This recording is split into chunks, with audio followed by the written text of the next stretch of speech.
time to introduce our speaker, Larry, today. I guess he knows he's going to fill us all in on ranked choice voting. So I'll let him tell us all about that. Thanks, Larry. Thank you, Kate and Tony. Greetings, everybody. I have had a lot of intersection with you folks in recent years, and I'm grateful that when I decided to join your mindfulness and meditation group, that lo and behold, there was my old friend Kate Burton, who I hadn't seen since the early 80s when we lost touch with each other when I moved into New York and launched my career. So grateful for that. So grateful for you hosting the Bergen County Immigration Strategy Group for 3 years during the Trump administration, which I was a part of and eventual chairperson of that group. Grateful for your support and principled stand around that. But that's not what I'm here to talk to you about today. So let me share my screen and I will extol the virtues of ranked choice voting with you this morning and our efforts to get it happening here in the state of New Jersey. So this is really the optimal time to be talking with you folks at Ethical Culture in Bergen County about this issue, because we are building momentum to get ranked choice voting to be the law of the land here in the state of New Jersey now that we're past the latest election cycle. So also I just wanted to mention that recently the town of Hoboken, or city of Hoboken, passed an ordinance for ranked choice voting, positioning the municipality as one of the first in New Jersey that will implement it with their city elections when it is passed at the state level. And we'll talk about that a little bit more as we go along. So I'm here on behalf of Voter Choice New Jersey.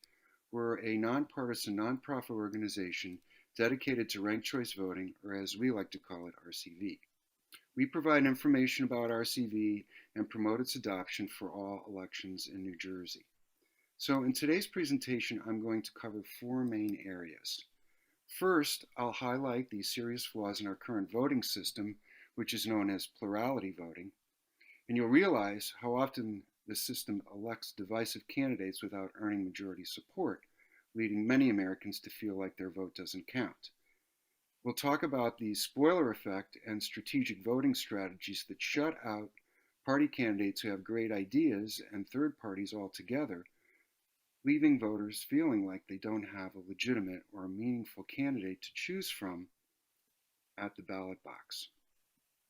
Then I'll address the benefits of ranked choice voting and how it improves the flaws in plurality voting. RCV empowers voters to vote for their preferred candidate without fear of wasting their vote on a candidate who isn't a predicted frontrunner. We'll cover how ranked choice voting makes elections more civil during campaigns, more fair by encouraging the participation of more candidates and third parties in elections, and more representative by ensuring that all voters' choices are heard. Next, I'll demonstrate how ranked choice voting works, and you'll see how simple it is in practice. And lastly, I'll talk about the growing ranked choice voting movement, and you'll understand that ranked choice voting isn't a new fad, but a centuries-old voting method that's been used in the US and worldwide and embraced by Democrats, Republicans, third parties, and independents alike. But let's begin by talking about the flaws in our current voting system.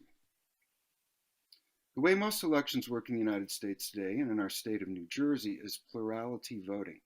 It's when a voter only gets to vote for one candidate, and the candidate who earned the highest portion of votes, or the plurality, is the winner. When there are only 2 candidates on the ballot, it's fairly straightforward to determine which candidate has the majority support and is the winner in the election. However, the plurality voting method breaks down when there are more than 2 candidates in a race, When there are 3 or more candidates in a single winner race, plurality voting fails, especially when 2 of those candidates are similar to one another, like candidates B and C here on this slide. Here's what I mean. Voters who like the purple party are now forced to divide their support amongst these 2 similar candidates. This is called vote splitting. When candidate C enters the race, 1/4 of the voters who would have voted for B when it was just A and B actually prefer candidate C more. But because they split the vote and each candidate receives less of an overall distribution of votes, candidate C is dubbed the degrading term of spoiler. And candidate A, representing the orange party, benefits from the split votes in the purple party and wins the election with a plurality, but not a majority of the votes. A candidate who enters the race but who does not win should not be able to sway the outcome of an election. To avoid a bad outcome, voters may engage in strategic voting and support the predicted frontrunner, who isn't their favorite candidate, in order to prevent wasting their vote and inadvertently elect their least favorite candidate. The problem is that trying to determine which of the similar candidates is likely to perform better is based on public opinion polls, which can be wrong or contradict our individual candidate preferences.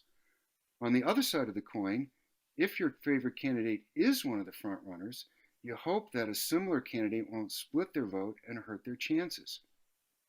This is a lose-lose situation. Our voting method should unite rather than divide our common interests. So let's look at 2 textbook examples of the spoiler effect and how it can sway election outcomes. In 1992, U.S. general election, Bill Clinton and George H.W. Bush were frontrunners, each earning roughly 40% of the vote. Ross Perot, with 19% of the vote, was considered a potential spoiler candidate who split votes away from Bush Sr., which benefited Bill Clinton. Without Perot's participation, it's possible that Bush Sr. would have been reelected. It's also possible that without the notion of strategic voting and wasted votes, more voters in general would have supported Perot, a signal to public opinion that the independent party was a viable party. The 2000 general election is a good example of how even a little support for a third-party candidate can have major impacts on election outcomes for frontrunners and voters. Here, Bush and Gore were virtually tied with roughly 49% of the vote. Green Party candidate Ralph Nader had less than 2% of the vote, but it could have been enough to split votes from Gore and sway the election in Bush's favor.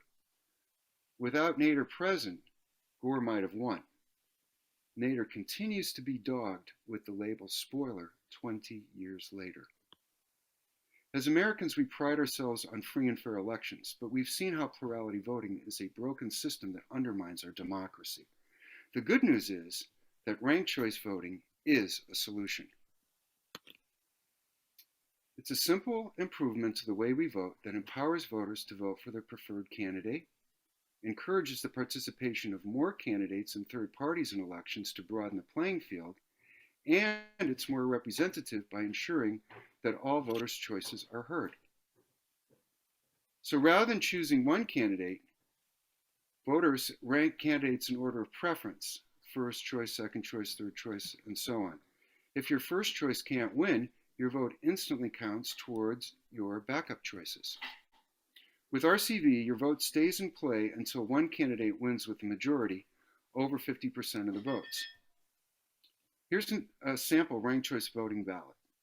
The great thing about RCV is that you can rank as many or as few candidates as you like. We like to say your first choice is the candidate that you love. Your second choice is the candidate you like. And your third choice is the candidate that you can stand. Now, what does counting votes in ranked choice voting look like? Let's take a look at a hypothetical RCV election with 4 people running for the same seat. We begin by counting voters' first choices and then check for a majority winner. We can see that candidate A has 55% of the votes, which is clearly a majority, so that makes candidate A the winner in round 1. And that's the end of it. But what if there's no clear majority in the first round? Here's another example of a different election where nobody has over 50% in the first round. Now what happens? So we go to a second round of voting, and the person with the least amount of votes, in this case candidate D, gets their second choice votes divided amongst the remaining candidates. And we still don't have a majority in round two. So then we eliminate the third lowest vote getter here, in this case candidate C, and take their second or third choice votes and divide them amongst the remaining candidates. And we see now that candidate B becomes the winner with 55% of the vote. Notice with plurality voting, the bright orange candidate would have been elected in round one with 40% of the vote. But the voters in this district prefer the policies of the purple candidates. With ranked choice voting, you have better group unity in the decision-making process. And that's how it works, folks. So, as the experience of voters, candidates, and electoral administrators with RCV mounts, researchers can now study its effect on elections. So numerous studies have shown that ranked choice voting can increase campaign civility in today's hyperpartisan elections. The Rutgers-Eagleton Institute of Politics polled California voters in 2013 and 14 to find that voters were more satisfied with the conduct of candidate campaigns and perceived less candidate criticism and negative campaigning compared to voters in non-RCV cities. And this poll included a representative sample of Republican, Democrat, and unaffiliated voters. RCV changes candidates' election strategies because the majority needed to win threshold. RCV encourages more civil discourse between candidates because candidates campaign not only for first choice support, but also the second choice support of other candidates. Consequently, candidates need to appeal to a broader range of voters in order to win. Candidates have less incentive to make negative comments about their opponents because they risk alienating that opponent's supporters. While canvassing, instead of passing by the house with a lawn sign out front endorsing another candidate, you can say, "Hey, I see you're voting for my opponent in this race. That's good. And here's the areas where we agree on, and here's where we have consensus. Even if I can't get your first choice vote, can I get your second choice vote?" As you can see, the incentives are completely reversed. Not to mention the fact that you only have one election per cycle. No more primaries. It's everybody competing in a single election in any election cycle. So studies find that electoral outcomes for women and people of color are overall better in jurisdictions that have implemented ranked choice voting. The election data collected from 9 U.S. cities show that on average, women's representation doubled after ranked choice voting was implemented, with nearly half of the city council seats held by women, up from 23% in the election just before RCV was implemented. A study in California found a 19 percentage point increase in people of color elected to city council after cities adopted RCV, compared to only a 3 percentage point increase during that same period in plurality voting cities. You may wonder why RCV may benefit women and people of color. Well, first of all, it discourages negative campaigning, reducing the risk of racially charged or gender attacks. 2, it removes primary elections, which are low turnout and often unrepresentative. And 3, it avoids vote splitting, so multiple candidates with similar bases can run. So in summary, RCV empowers voters to express their true preferences for multiple candidates, so we don't have to worry about voting for someone we don't really like. 2, promotes majority support, so we know that our representatives really represent the will of the people. 3, minimizes the spoiler effect and vote splitting, so we don't have to worry about candidates drawing votes away from our favorite. 4, increases campaign civility, so we don't have to suffer hearing negative messages because you never know who someone's second or third choice might be. And 5, increases candidate and party representation so that we can benefit from new and different public policy ideas. So, ranked choice voting isn't some new fad. It's been used nationally in the US and worldwide, embraced by Republicans, Democrats, and third parties alike, And it's worked, which is why support for ranked choice voting is growing. Maine was the first state to use ranked choice voting on a statewide level in 2018, and they did so again in the 2020 presidential, House, and Senate races.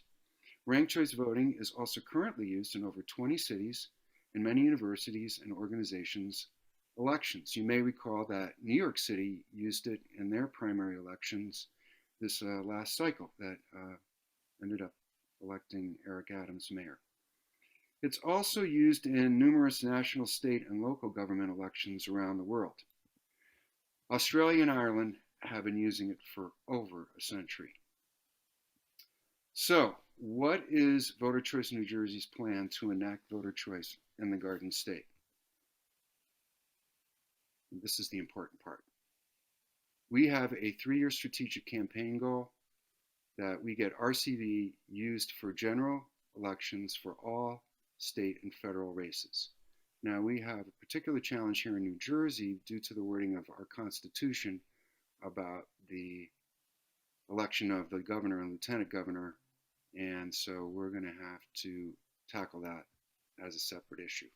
It might require a constitutional amendment, but we'll get to that. Enable RCV to be adopted for all local elections through the aforementioned voter initiative. So how are we going to do this? Obviously, we want this to be a bottom-up campaign. We want the people to be demanding this of their elected officials and force them to do it. So we do that through visibility, education, and public support and action from groups such as yours. At the state level, we have bills that are coming into committee in both the Assembly and the Senate. I don't have those actual numbers yet for you, but they will be forthcoming. And so we will have a bill to enable RCV for local elections, and then a second one to require RCV for state and federal races.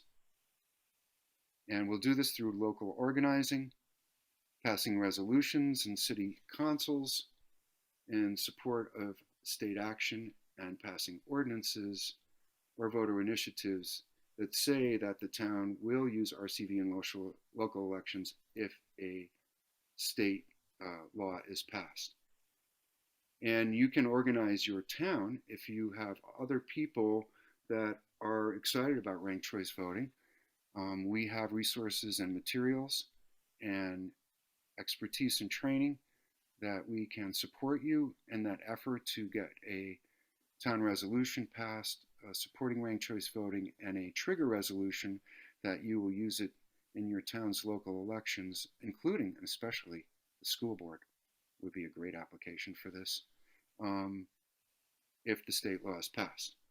And then, of course, we're organizing, and now that the pandemic seems to be subsiding, we'll be attending a lot more in-person events and gathering petition signatures, distributing literature, and recruiting people for grassroots organizing. We'll be scheduling visits with local and state officials to educate them about the issue and to get their support for legislation locally and at the state level, and visibility through digital organizing, events, and media.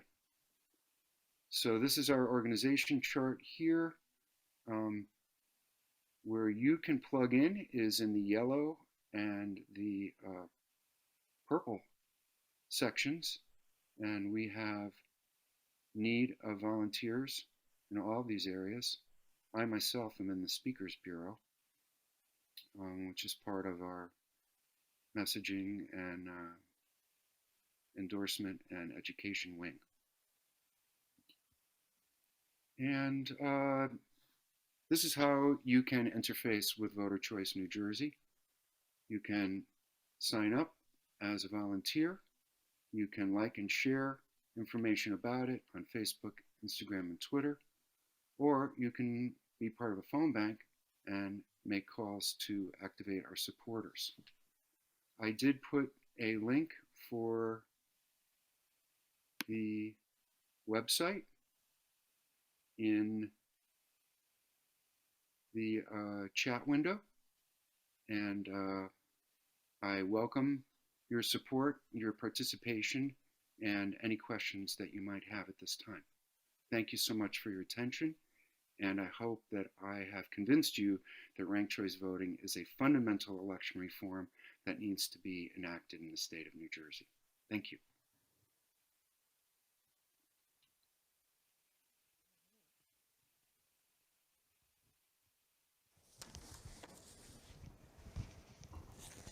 Okay, thanks, Larry.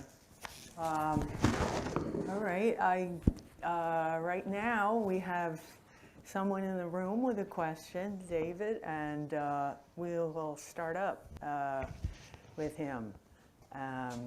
Okay, David?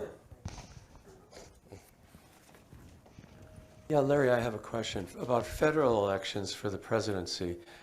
So could a state by themselves implement ranked choice voting for the presidency, or would there all by itself, or would there have to be some federal okay for it, since that's, you know, a constitutionally defined office? No, the answer is no, and Maine has done it successfully in 2020 with no court challenges that I'm aware of. So they blazed the trail, and it's wide open for us. Okay, thanks.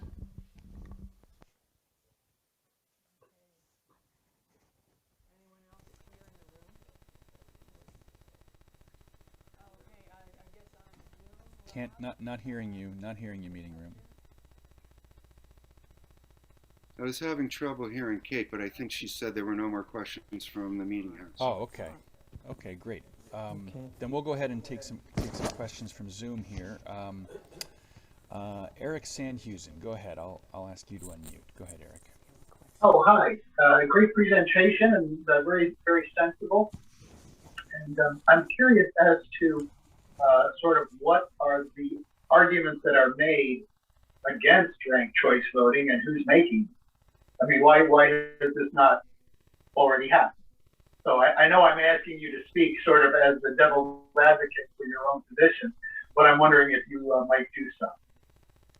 I know, Eric, I honestly couldn't really respond to that. We aren't far enough along to have heard them from any elected officials in New Jersey, and I haven't read anything from efforts in other states that spoke to that. But I'm so glad for your question, because now I will bone up and be armed to answer it properly going forward. But I mean, you heard my presentation. I mean, what's not to like here, really, except to keep the exclusive power over elections in the two-party duopoly. I mean, in New Jersey, they've even wrested the debates away from the League of Women Voters. So there's really no kind of independent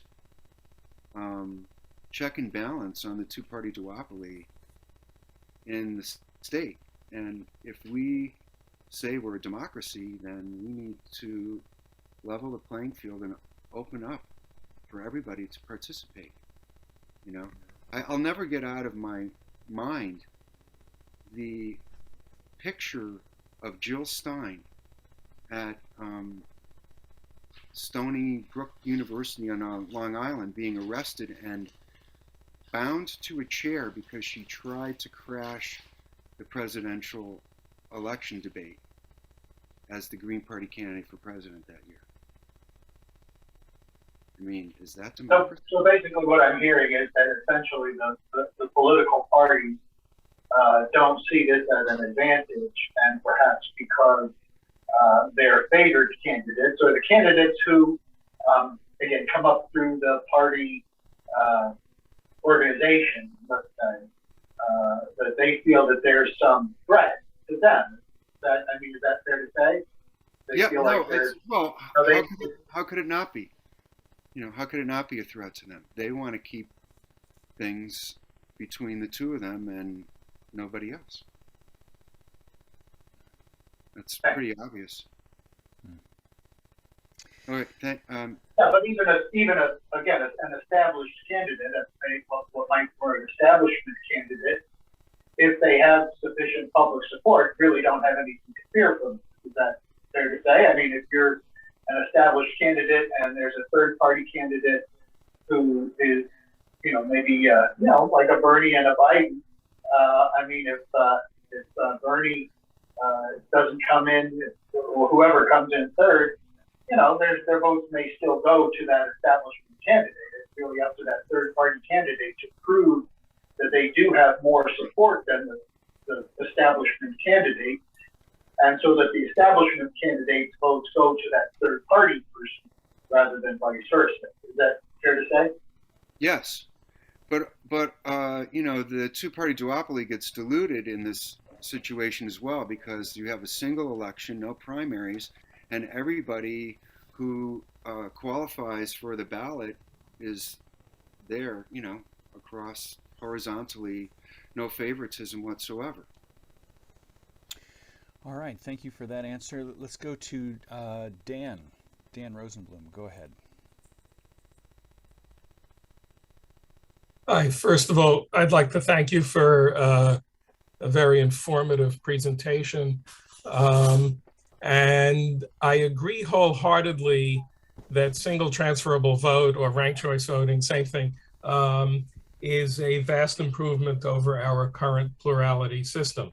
Having said that, at the risk of putting forth the perfect as the enemy of the good, no system of voting is going to be absolutely perfect in terms of eliminating things like strategic voting and the like. I find even more appealing than ranked choice voting another alternative, which is called approval voting, and which is even simpler. In a nutshell, in approval voting, if there are multiple candidates for one seat, you can simply vote yes for as many as you want. So let's suppose there are 3 candidates running for one office. You can vote for 1 or 2 or all 3. Now, if you vote for all 3, you may as well not vote because you're not doing anything. And then you simply add up the total number of votes that all the candidates get across all the voters. Yeah, it's a similar, slightly different, but similar methodology. Yeah. And so in looking at approval voting versus STV, I find the arguments for approval voting even more favorable. Having said that, I think it's a question of what I think is the better versus the good, and I think either change would be salutary. But I just want to put in my 2 cents for approval voting is what I think is an even better alternative for what it's worth. I haven't heard of that, and I will investigate it. And I agree with you. The pretty good radar is the one that won World War II, not the perfect. Right. And Larry, I'll put in the chat what is sort of the website about approval voting. So thank you. I'd love to check it out. Thanks. Yep. So thanks, Dan. Question, Rob? Yes. Here we have a question in the room. I don't know. You want to come up here? This gentleman's name. He'd like to ask something. This is Ed Lippener. I think we've met before. Larry? Can you hold it closer to your mouth? Yes, Larry, can you hear me? Yes, Ed, good morning. Okay, then you did hear me. You answered correctly. Given that ranked choice voting represents an existential threat to the 2 primary established political parties, it's clear that it will dilute their power, diminish their influence, et cetera. What types of changes might be needed in the election, the fundraising? How shouldn't then there be some changes in how funds flow for campaign finances? What I'm trying to say, there there any fundamental campaign finance reforms that would complement the changes that you're proposing? It's an excellent question, Ed, and one that I can't easily answer because that's not within our purview at Voter Choice New Jersey. We're talking about a fundamental election reform. We fully understand and realize it's going to be a heavy lift because of what you just said, that the entrenched power of the two-party duopoly in our country and in our state in particular. So that's why we are mounting a grassroots campaign that's oriented towards municipalities and community groups such as yourself in order to, get a groundswell going amongst the electorate about ranked choice voting, and then pressuring our elected officials through town and city ordinances and meetings with the state legislators in their home offices in numbers and constantly with different groups that have endorsed the ranked choice voting strategy to force them to take a stand on it and make it a campaign issue going forward.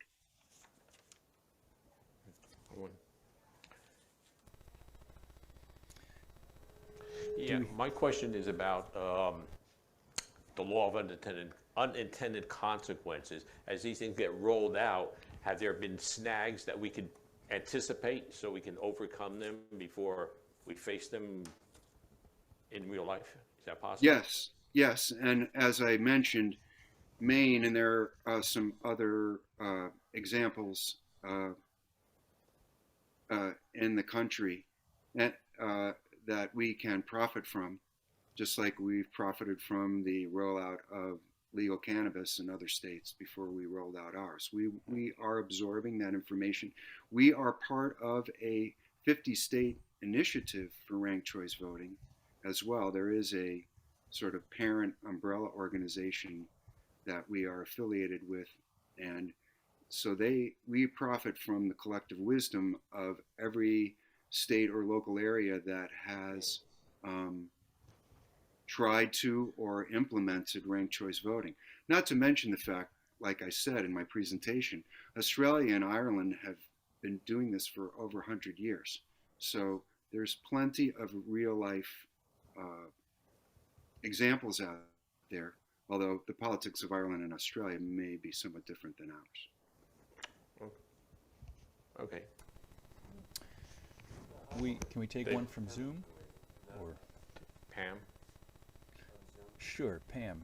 Go ahead. I'll ask you to unmute. Okay. Thank you, Larry. I'm a little confused because I used to work in the voting elections, at the polls. And when you go out and vote on the polls, you're given the choices to vote, and it doesn't allow you to vote for more than one candidate or two candidates at a time. And now our polls are even more changed because they have a different kind of voting system where you vote into the computer directly. So how does that allow us to make that type of voting possible if we've only given candidate A, B, or C? Well, obviously, if this legislation passes, then the state and county board of elections will be issued directives to reconfigure their voting machines in order to allow this to happen. It actually will simplify things, and it will also remove the party line endorsement from the ballot, which is an issue that people are concerned about in the state as well. That the party anoints candidates, and then people that are not anointed by the party but still running in that party have to be on a separate line. So it's just a bureaucratic administrative thing that would change, and then you'd be able to vote in a way that said, I want this candidate as my first choice, this one is my second, this one is my third. And you don't have to rank all 6 candidates. If candidates 3 through 6 are odious to you, then you just do 1 through 3 and leave it rest blank. Right. Okay. Great. Thank you. Graham. You're welcome. David? Yeah, thanks. Yeah, I want to, first, I'm completely in favor of this, but I want to address this issue of whether it represents a threat to the two-party system. I frankly think you have it completely backwards. This represents no threat to the two-party system. And the reason I say that is taken in most prominently from your first example in Bush versus Clinton. I have never heard of a single analyst who thought that the Nader votes would have gone to Clinton. They'd have all gone to Bush. And he would have won that election with legitimacy, which is a good thing. This ranked choice voting, as I say, I'm completely in favor of it, but it's extremely unlikely that an insurgent vote would end up winning an election under this. It's still going to be the two parties who will control things. And if you want to do away with the two-party system, I think the only way to do that is to go to a parliamentary system, which is never going to happen at the federal level. It would require a complete change to the Constitution. So as I say, I think I'm in favor of this. And I'm in favor of it because it lends legitimacy to the ultimate winner. Clinton won with a plurality, and that was in a sense illegitimate, right? So I think had the pro votes gone to Bush or in any other election, they would go somewhere, and the winner would have a legitimacy that they don't otherwise have. So I just wanted to address that. Thank you, David. I'm in agreement with you. Okay. Do we have any more questions on Zoom? We do not. Okay. Azar has her hand raised. Ah, okay. You should unmute yourself. Go ahead, Azar. I can't see you.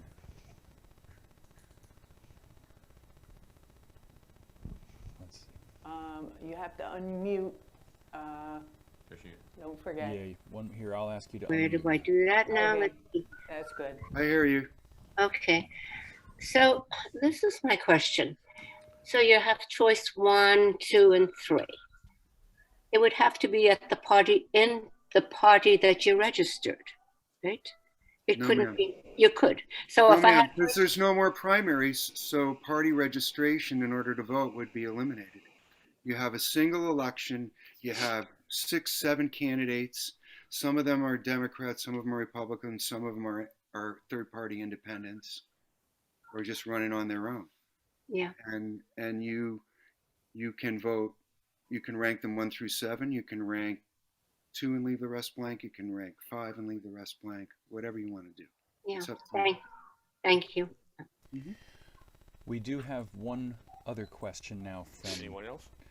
Yes, we have a question here from Carol. Go ahead, Carol. I'll ask you to unmute. Hi. I might have missed you addressing this, and if I did, I apologize if it's redundant. But I'm wondering, how did New York get to do that in the mayor's election? Is that going to continue on, or was it that just for that one election, the mayor's election? That was a city initiative, not a state initiative. And as far as I know, it's going to continue. And as notoriously incompetent as the New York City Board of Elections has been, and I was a resident of that city for almost 20 years, they still managed to pull it off. I have a good friend who was a poll worker for that election, and he said it went pretty smoothly. So I don't see why that wouldn't continue. Can we do it here, like county by county, or that has to be a state initiative if we're going to have it done? That's a good question that I cannot answer right now. Our strategy right now is grassroots organizing for state legislation with triggering ordinances being passed by municipalities within the state that they will conform their local election. So now it's only New York City that has it, not New York State at all. Correct. Like Westchester County, no. At this time. Yeah. Interesting. So I guess following in their footsteps in the procedures they used might be beneficial. Yes, and as I said, we are part of a 50-state network, and we are receiving intelligence from everybody that's implemented this in order to discern best practices and the best way forward for us. And recently, Massachusetts tried to do this and failed, and we are benefiting from the intelligence around that failure Mhm. so that we can be a success in New Jersey. Okay. Great. So is it better to start on a county by county level rather than try to get the whole state to cooperate, or does it have to be done simultaneously? Once we have bills with numbers in the Assembly and Senate in Trenton, then you can form a group within your municipality and lobby your city council. And we have drafts for this trigger ordinance that Hoboken passed recently. Mm-hmm. That were drafted by lawyers who are knowledgeable. And you can get them to pass a resolution endorsing ranked choice voting, and you can get them to pass a triggering ordinance that says that if the state passes ranked choice voting law, that then the town will conform to that with local elections. I think this would be great. I mean, because New York City was a real mess with that election, and it worked out really well. So this would be great if we can do it. So thanks for your efforts. And it's a money saver because no more primaries. Mm-hmm. Right? You just have one election per cycle, so you're saving the taxpayers a lot of money. And we all know that primary elections are notoriously low turnout. Right, so that's true. We eliminate the undemocratic nature of that. Mm-hmm. Who's mainly opposed to this? Is it one party or another party? Is it who are the people that are mainly opposed? It's hard to say. I mean, we be perfectly honest. Last year was an election year in New Jersey, statewide election, and so we were woodshedding during that time, getting all of our materials together, our website built, et cetera, because we knew that no one was going to pay attention to us in an election year. So we're past that now. We've got 3 years before the next gubernatorial election. And so we're making the push now. Yeah, and good. I just saw in the chat that Pam asked how you could become a volunteer. If you scroll up in the chat window, there is a link to our website where you can fill out a form to volunteer. You can make a donation to us, and you can receive resources from us if you want to work within your municipality with a group of concerned citizens to get the endorsement resolution and the trigger ordinance passed within your town council. We feel that bottom-up grassroots organizing is the way to create a groundswell that will force the legislature to pass this legislation. We have one more question on Zoom, but let's throw back to the meeting house if you have any questions in the meeting house. Thank you for explaining it so well. I'm in total agreement with the voting system that you suggest. It worked well for New York. I don't know if New Jersey has a system down pat. Do they do this? Do they go under the system? No, that's what we're promoting here. And that's what we need your help with. If you have any passion about this, and I invite you, even if you only have a few hours a week or you can only work from home, it doesn't matter. Please use the link to our website, which I posted in the chat early on. It's the second post in the chat window up top. Please find out more about us, find out a way that you can plug in to, and there's a myriad of ways that you can contribute depending on your proclivities and your skill set. Being a preacher's kid and a former radio announcer, I figured the Speakers Bureau was a good place for me. But you may not be that extroverted. There's a place for you in our organization, believe me, and you can give as much or as little time as you and treasure as you have able. All right. Any more on Zoom? Yes, we do. Dan, go ahead. Oops, sorry, Dan. We're hitting at the same time. One more time. One unmuting at a time. There you go. You got there it. we go. So yeah, first of all, Larry, I put in the chat what I promised. In fact, I posted a second message as well as a follow-up. But second of all, two questions. One brief one. Do you know exactly where in the New Jersey Constitution it says something that would block changes to, you can just give me an article number, it would block changes to how the I'm governor... sorry, I don't have the specificity about that, but apparently the Constitution is written in such a way that it will probably require a constitutional amendment in order for us to put the governor and lieutenant governor's race under the purview.